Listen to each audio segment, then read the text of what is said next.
Hey guys, in this video, I will show you how to clone your voice with MiniMax. Alright, let's begin. First, open your browser and go to the MiniMax audio page.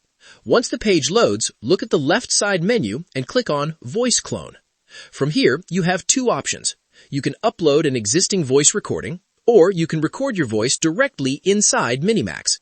For the best results, make sure your recording is clear, with no background noise and no echo. A clean recording helps the system create a more natural and accurate voice clone. Next, choose the language you want to use. You can also enable noise removal and accent optimization to make the cloned voice sound even closer to your real voice. After selecting these options, agree to the terms of service and click Generate. Within a few moments, the platform will create a sample using your voice. If the result sounds good, click Confirm, give your voice a name, and save it.